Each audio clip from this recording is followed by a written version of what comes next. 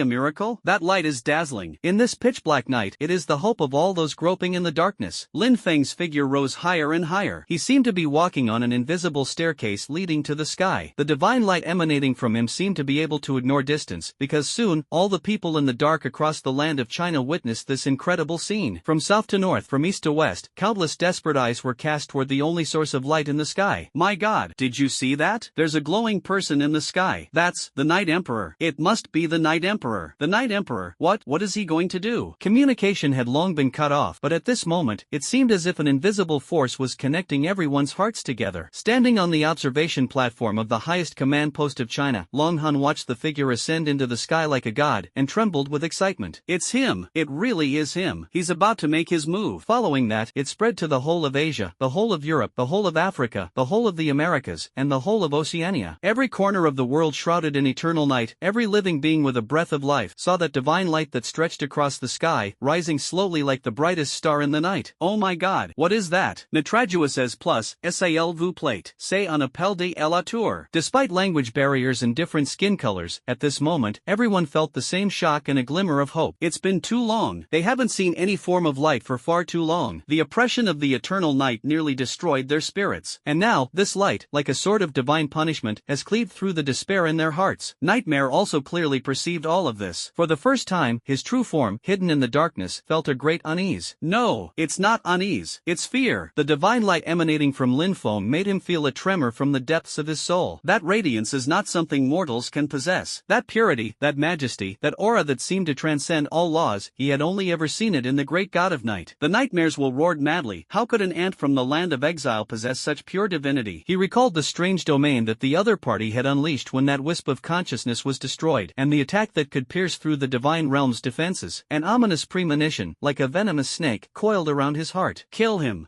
at all costs. The nightmares will roared madly, issuing top priority orders to the shadow terrors scattered across the globe. Wah-ah! In an instant, countless raging shadow terrors around the world seemed to receive some irresistible command, turning around and transforming into torrents of blackness that surged from all directions toward the only source of light in the sky, Lin Feng. Hundreds of thousands, millions, tens of millions. Those monsters, made of pure nightmare and fear energy, were twisted in shape, howling and roaring, with a malice that wanted to devour everything, trying to completely engulf the light that dared to challenge the eternal night. From the ground, the sight was absolutely terrifying. It was as if all the darkness in the world had coalesced, transforming into countless tentacles and claws, ready to tear that tiny yet stubborn star to pieces. However, Lin Feng did not stop stop in his tracks. He continued to walk upward step by step, determinedly. The divine aura emanating from him was like an indestructible domain. The moment those hideous and terrifying shadow demons came into contact with the divine aura surrounding him, they seemed to have encountered their nemesis, letting out shrill screams as their bodies rapidly dissolved into wisps of black smoke. Then, like a kite with a broken string, it fell helplessly from the sky, crashing to the ground and turning into pools of black filth. But without exception, no shadow terror could break through that seemingly thin halo, which contained supreme divine power. Lin Feng's figure stood firm like a pillar amidst the black tidal wave of billions of shadow demons. The light emanating from him was not swallowed by the darkness. Instead, it grew ever more intense and dazzling. The light pierced through layers of darkness, illuminating a wider sky. He rose higher and higher, as if he were to reach the end of this eternal night, to the pinnacle of this universe. At that moment, the whole world seemed to stand still. The wind stopped, the clouds lingered, and even the passage of time seemed to slow down. All the surviving humans in the world held their breath and looked up at that one solitary figure in the sky. Their minds were blank, only that light in that figure became the sole focus of their consciousness. How long has it been? Since the eternal night descended, people have never seen starlight, the moon, or the sun again. It was as if an invisible force had connected the consciousness of everyone in the world, allowing them to witness this miraculous scene together. That was a resonance that transcended language and senses. It is life's ultimate yearning for light in the face of despair. They could clearly see Lin Feng's figure, which had transcended the clouds and the atmosphere, and arrived in the cosmic void completely stained by the eternal night. Beneath his feet lay the pitch-black blue star. Above his head was a deep, boundless, dark universe. And he stood tall in the center of this endless darkness, like the first ray of light at the beginning of the universe. The nightmares will let out a scream of extreme terror. He sensed that the divine power within Lin Feng was increasing exponentially. That kind of oppressive power even made him, God's apostle, feel suffocated. It's comparable to facing the great god of night in the kingdom of God. Who are you? What are you? Nightmare panicked completely. He tried to mobilize the power of the entire eternal night kingdom to suppress Lin Feng and extinguish that light. However, it was all in vain. Lin Feng finally stopped. He stood at the highest point of this eternal night, looking down at the world swallowed by darkness below. His eyes remained tightly closed. He seemed to be listening to the prayers of the entire world, or communicating with the origin of the universe. But at that moment, he slowly opened his eyes. The moment he opened his eyes, the entire universe seemed to tremble. At this moment, the four complete divine sparks within him unleashed an unprecedentedly terrifying divine power capable of destroying the heavens and the earth. He is about to utter a declaration that will change the fate of the world. God's declaration. Skill effect. Unleash a divine declaration imbued with the power of destiny, rendering a judgment upon all hostile targets within a designated area. During the declaration, all skill effects, attack actions, divine attributes, and divine power of the targets will be forcibly nullified, and you will become the sole lawmaker within this area. Ineffective against everything. The sole lawmaker. Lin Feng slowly raised his right hand, his voice calm, yet like thunder from the heavens, resounding throughout the entire blue star, deep within the nightmare's soul, and across this cosmic void shrouded in eternal night. God said, every word of the declaration contains the supreme power of destiny, drawing upon the most primal power belonging to the gods. Nightmare felt an irresistible, terrifying force that surpassed everything, which tightly imprisoned his divine kingdom projection, his true form, and all his divine power. His eternal night protection has failed. His nightmare power has solidified. He couldn't even muster a thought. He became a lamb to the slaughter. Lin Feng's voice was like a divine oracle at the beginning of creation, carrying an unquestionable majesty and power. This is a biblical legend from Earth about a god creating the world in 7 days. And so at this moment, the instant the last word light fell, an indescribable, ultimate light, centered on Lin Feng, swept across the entire blue star and the world shrouded in eternal night. That light did not simply dispel the darkness. That light is redefining the laws. That light was a declaration, in this area, at this moment, I, Lin Feng, am in charge. Under these words, the eternal night melts away as rapidly as ice and snow exposed to the scorching sun. Darkness recedes. Light returns. The long-lost, warm, and sacred light illuminated the ruins of the city, the fields of the countryside, and the tear-streaked and terrified faces of every survivor. Bathed in this light, feeling the warmth and power that dispelled all gloom, they were so moved that they wept uncontrollably. Wherever the light reaches, the monstrous, howling shadow demons, upon contact with this holy light, didn't even have time to scream before they were instantly reduced to primordial nothingness. As for Nightmare, under the declaration of God, its true form, which was one with the eternal night, was forcibly separated from the endless darkness for the first time and exposed to the majestic power of heaven. The enormous and malevolent entity, illuminated by divine light, let out a heart-wrenching wail filled with endless pain and fear. All of his divine attributes, divine power, and nightmare skills were rendered ineffective under the suppression of the laws of the declaration of God. He went from being a high and mighty apostle of God to a vulnerable soul who had nowhere to hide light in the face of absolute light. The nightmare let out a wail that was more shrill and desperate than ever before. He couldn't understand. He couldn't believe it. How could a mortal, an ant in exile, possess such terrifying, almost divine power of creation, where words can become law? This is a power that no ordinary person could possess. At this moment, the entire planet Earth was completely enveloped in endless light. The entire world is displayed in minute detail. Countless people wept with joy and knelt and worshipped the moment they saw the holy light that dispelled the eternal night. Eternal night, shattered. At this moment, Lin Feng was the only god in this world. As the divine power receded, the city, once shrouded in nightmares and fear, quickly regained its original order and tranquility under the light. High in the sky, the nightmare itself, the source of all calamities, was completely purified and annihilated by the divine light before the absolute power of the declaration of God, along with its so-called eternal night kingdom. The experience points gained from killing the apostle of God were enormous, instantly boosting Lin Feng's level to 58. However, as Bai Tianxiu once said, the attribute boosts brought by the level in this game have limited effect on people with abnormally high talent like them. If Lin Feng wanted to, with his basic attack damage capable of instantly killing any monster, he could easily spend dozens of hours leveling up to an extremely high level. Compared to his experience, the 10 broken divine essences dropped upon dying in a nightmare were what truly excited him. Around the world, countless people, awakened from nightmares and freed from fear, rushed out of their homes to bask in that warm and sacred light. Throughout China, and indeed the entire world, all players were shaken by that light. Television, the internet, radio, all the communication channels that were still operational were frantically broadcasting this miraculous scene. The survivors wept with joy, knelt down and cheered, their worship and gratitude for the Savior reaching an unprecedented peak at this moment. However, at this moment when everyone was watching and the world was celebrating, the figure standing in the sky, after its brilliance reached its peak, quietly disappeared as if it had merged into the light, vanishing from everyone's sight. All that remains is a legend of dispelling eternal night and saving the world. Inside a top-tier luxury residence in Shanghai, Lin Feng's figure appeared silently, as if he had never left. The earth-shattering power just now didn't seem to have left too many marks on him. His face was only slightly pale, showing the huge consumption of activating a divine skill. He sat cross-legged, silently circulating the divine power within his body, and began to recover. Saving the world didn't stir much emotion within him. To him, it was merely eliminating a piece of trash who dared to offend him. That's his style of doing things. But everyone on Earth knows that it was the Night Emperor, a mortal who performed divine deeds, who preserved their world and ensured the continuation of human civilization. Hours later, Undercity, Lin Feng slowly opened his eyes. The divine power of the 4 divine cores within his body flowed, making his gaze more profound and colder than ever before. It doesn't matter which god is behind the nightmare. This violation has thoroughly enraged him. A passive defense will only allow the enemy to keep coming. To completely eliminate these threats from other dimensions and truly eradicate future troubles, the only way is to take the initiative. Nightmare? Dark Night? A cold killing intent flashed in Lin Feng's eyes. Since you dare to extend your claws to Blue Star, then prepare to welcome my return visit. His gaze seemed to pierce through the endless sea of chaos, landing on the distant and mysterious continent of gods. For him, the newly opened path to godhood is no longer just about exploring the unknown and pursuing greater power. Now, it carries an even heavier burden of revenge. Of course, he still had some preparations to make before heading to the Pantheon. With a thought, Lin Feng noticed that the 10 newly acquired broken divine sparks were quietly floating inside his backpack. Destiny. Buzz. Driven by his will, the power of destiny quietly began to unfold. The 10 fragmented divine cores, containing a large amount of the laws of darkness and some of the laws of dreams, began to undergo profound changes under the influence of an invisible force. The incomplete law patterns on them were repaired, and the dim divine radiance became bright and complete again. The 10 broken divine essences were transformed into 10 complete divine essences. Including the 4 complete divine cores he already possessed, he now has a total of 14 complete divine cores within him. This also means that he has a total of 14 points of divine domain attribute. This is an attribute at the level of laws, far beyond the reach of ordinary people. Due to the special effect of the revolver weapon, Duke of Destruction, multiple headshots after dealing critical damage, your next bullet is considered as a stack of 2 bullets, including divine attack power, bullet attributes, and all special effects. Therefore, the marginal benefit of attack attributes in the current divine realm is slightly diminishing, making defense equally important. Lin Feng pondered for a moment and quickly made a decision. The final hidden panel attributes are 7 points of divine realm attack and 7 points of divine realm defense. A surge of divine power flowed within him, deepening his understanding of the laws and making his very existence more powerful. After doing all this, Lin Feng slowly stood up. The elders and guards in the dark city hall all knelt on the ground, not daring to utter a word. They clearly sensed the terrifying aura emanating from the Night Emperor, which surged once again. Their rank clearly prevents them from truly comprehending. Lin Feng Feng didn't even glance at them. His goal is now crystal clear. As Nightmare said, the Island of Exile is merely one of the billions of prisons surrounding the continent of gods. It's hard to imagine that a continent with dozens of main cities and hundreds of millions of lives is just a starter village in eternal god realm. With the completion of the final dungeon, the Pantheon, this Island of Exile isolated in the Chaos Sea, which imprisoned some of the remnants of divine souls in the cage involving broken light and sleeping darkness, has seen its core restrictions quietly loosen. An ancient and hidden portal slowly opened in a forbidden place deep within the Island of Exile. It exudes a powerful and unstable spatial fluctuation. On the other side of the portal lies a higher-level world full of unknowns and dangers, the Pantheon, the continent of gods. 2 days later, Lin Feng stared intently at the portal that emitted a faint blue light and seemed to have a river of stars flowing inside. The Gate of the Stars requires 2 conditions to use, either being a player who has cleared the Pantheon or being a player who has reached level 100. Normally, the latter is a necessary condition for the former, but Raymond Lam is an exception. Without the slightest hesitation, Lin Feng stepped into the Star Realm Gate. A spatial distortion far more intense than when returning from the game world to the real Earth came over me, as if my whole body was about to be torn into countless pieces. Even with Lin Feng's titan-like physique, he felt a slight dizziness. This undoubtedly demonstrates that the dimensional level of the Pantheon continent far surpasses that of Blue Star and the Island of Exile. When the tearing sensation subsided and Lin Feng regained control of his body, the pungent smell of gunpowder and the rich stench of blood rushed into his nostrils. He found himself standing on a scorched earth, surrounded by broken war machines, broken weapons, and dark red bloodstains that had not yet dried. A towering, massive city wall, riddled with jagged cracks and charred marks, lay prostrate on the horizon like a wounded beast. A tattered but still tenacious battle flag fluttered on the city wall, embroidered with a lion rising from the ashes. Sunset Fortress. The text is the same across all dimensions in the game. Lin Feng's gaze swept over the faintly visible characters above the city wall, and he understood. It seems that I have arrived at the front line of a war in one of the divine kingdoms of the Pantheon continent. Before he could fully regain his footing, a harsh shout came from the side. Hey, what are you standing there for? Want to become snacks for those damn terrors? Lin Feng turned his head and saw a large group of about 20 elite soldiers walking quickly toward him. Their armor was tattered and covered with marks from swords and axes, and each of their faces bore deep weariness and numbness, but his eyes were unusually fierce, like a wild wolf struggling in a desperate situation. The leader was a burly middle-aged man with a full beard, dirty bandages wrapped around his arm, revealing a hideous scar. He had a well-worn standard longsword at his waist and was scrutinizing Lin Feng from head to toe with a critical look. When he sensed Lin Feng's mere level 58, a hint of undisguised disdain and habitual annoyance flashed in his eyes. Another arrogant new recruit, and a pitifully low-ranking one at that. Commander Crow cursed inwardly, but still barked routinely, "Recruits, get your act together. This is a battlefield, not your mother's backyard. If you don't want to lose your head, get back in line and don't fucking hold us back." Crow's voice was rough and hoarse, carrying the unique ferocity of a battlefield. At the same time, clear system notifications sounded in Lin Feng's ears. System notification: you have successfully arrived at the Sunset Fortress region on the border of the human empire of the Pantheon continent. System task triggered, Sunset Glow, guided/forced. Mission objective: survive the brutal warfare environment of the fortress and successfully join the Sunset Fortress garrison for at least 3 days. Gain 1,000 Imperial War Points. Quest reward: remove the level cap of 100. Lin Feng's eyes flickered slightly as he quickly scanned the mission information. On one hand, this is a mandatory task assigned by the game system and is linked to breaking through the level cap. On the other hand, he is not an omniscient and omnipotent being. To gain a foothold in this strange and hostile world and quickly ascend to godhood, temporarily joining the garrison of the Sunset Fortress is the most direct and effective way. Lin Feng didn't take Clona's rude attitude and contemptuous look to heart. He looked at Crow calmly, without refuting or trying to show anything. This detached and indifferent demeanor made the seasoned veteran Crow feel like he had punched cotton. Crow felt that there was something strange about the man in front of him, but he couldn't quite put his finger on it. If it were any other recruit, he would have slapped them across the face long ago. But now, facing Lin Feng, even though he had fought countless battles for the Empire, he couldn't help but feel a sudden jolt of fear. He urged in a low voice, "If you don't want to be caught by the patrolling terrors and become their dinner, hurry up and follow us. We don't have time to waste here with you." With that, Crow turned around impatiently and led his soldiers towards Sunset Fortress. Lin Feng showed no intention of resisting and obediently followed at the end of the group. He could feel the gazes of the soldiers around him sweeping over him, intentionally or unintentionally, mixed with undisguised sympathy, contempt, and even a hint of schadenfreude. TSK, another one coming to die. Judging by his level, he probably isn't even cannon fodder. Yes, with fair and delicate skin. I wonder which good-for-nothing young master from a noble family was sent here to be executed. The officer was starving and picked up another burden. Shoo, he seems to be in a ascended one. An ascended one? It's been a long time since there's been an ascended one. I bet a silver coin that he will betray the Empire soon. These whispers reached Lin Feng's ears clearly. In the Pantheon continent, there are quite a few ascendants in various cages. Moreover, it's no secret that ascended ones can use gold coins to buy their resurrection. He then focused more on observing his surroundings and sensing the various energy auras permeating the air. The divine laws here are indeed far more complete and powerful than those on the island of exile. The free elemental energy in the air was also more concentrated, but it was also mixed with an unsettling, corrosive, dark and chaotic aura, which must have been the remnant power of the Night Terror demon. Led by Commander Crow, Lin Feng and his group passed through the heavy but scarred gates of Sunset Fortress and entered this war fortress filled with the smells of rust, blood, and sweat. The scene inside the fortress was even more oppressive than the outside. Everywhere you look, you see soldiers hurrying alone, their faces weary, and you hear painful groans coming from the makeshift wounded soldiers' camp. Ranking list. In the air, two contrasting emotions, despair and resilience, intertwined. They soon arrived at a relatively simple barracks, which was the new recruit registration area. The person in charge of registration was a middle-aged officer with gray hair. Crow pushed Lin Feng forward and said in a gruff voice, "Old York, this is a new recruit we just picked up on the edge of the battlefield. His name is,